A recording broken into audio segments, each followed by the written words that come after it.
le chapitre 19 du livre des Juges, connu sous le terme de Pilegesh Bagiva, littéralement la concubine Agiva, et nous allons voir les événements.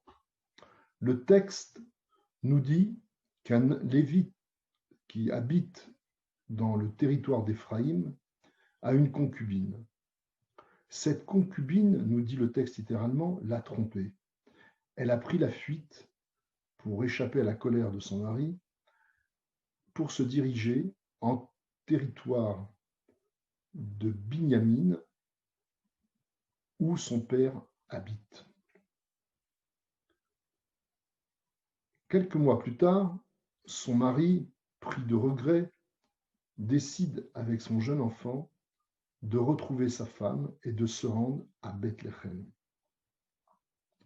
Là-bas, sa femme l'accueille, elle lui pardonne en quelque sorte. Et le père de sa femme, son beau-père donc, l'accueille très chaleureusement, un peu comme s'il était heureux que ce mari ait fait fi du passé. Après qu'il les eut reçus plusieurs jours, la femme et le mari, avec leur fils, décident de prendre le chemin du retour. Sur le chemin du retour, la nuit tombe.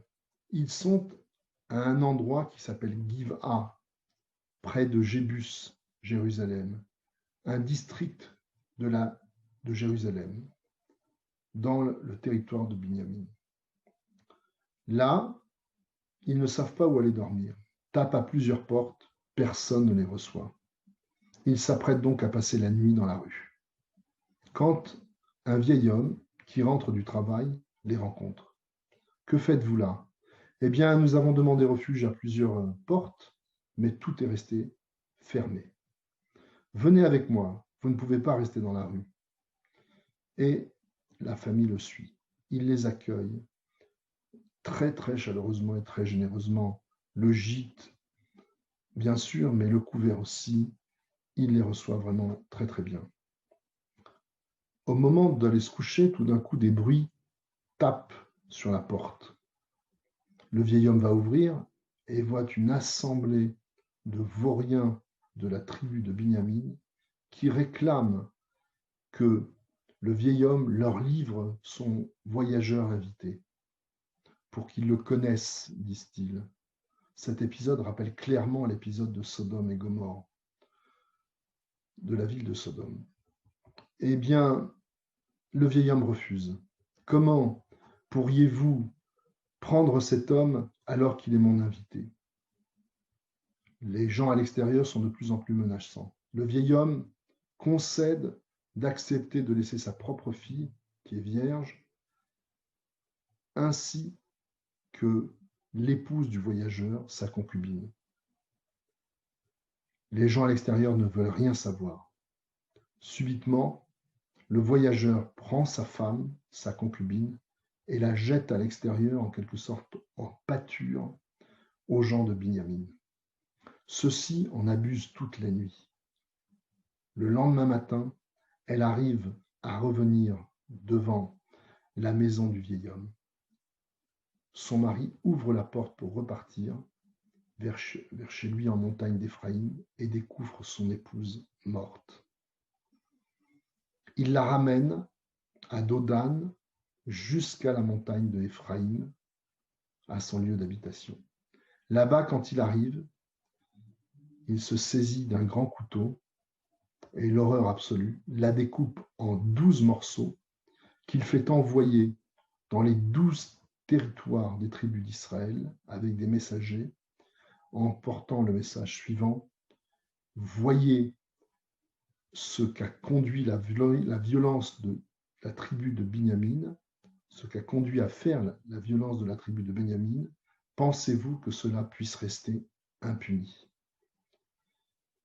Nous verrons au chapitre 20 ce qui va se découler de cette affaire de la Pilegesh Bagiva. Mais en attendant, ce qu'on peut dire, c'est qu'en opposition aux deux chapitres précédents de Pesach Micha, où le royaume de la tolérance exacerbée au prix de faire passer les vérités pour des mensonges et inversement, d'accepter que tout puisse se taire tant qu'on a les moyens de payer. Dans notre chapitre de Pilegesh Bagiva, dans nos 2 chapitres de Pilegesh Bagiva, on est à l'opposé. Et les rabbins ont très bien remarqué cet épisode dès le premier verset, en essayant d'expliquer qu'est-ce que cette femme avait fait à son mari au début de l'histoire. En quoi l'avait-elle trompé? L'avait-elle réellement trompé? Mais pourquoi alors serait-il parti pour la rechercher 4 mois plus tard? Non. Les rabbins, dans Gittin, page 6, essayent de savoir quelle faute avait commise cette femme.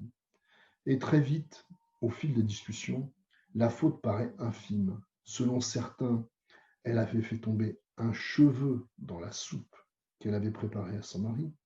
Selon d'autres, elle avait apporté une soupe à son mari dans laquelle se trouvait une mouche qui baignait.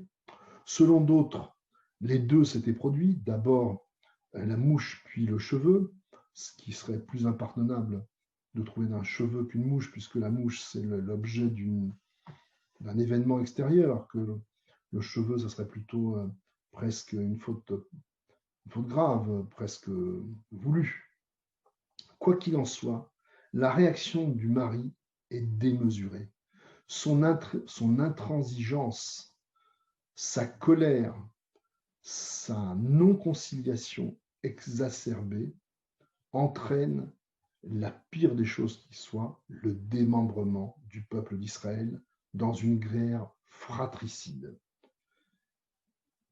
Le chemin du milieu est probablement le meilleur et nous allons voir comment va se terminer dans le chapitre 20 cette affaire de Pilegesh Bagiva. Je vous dis à demain.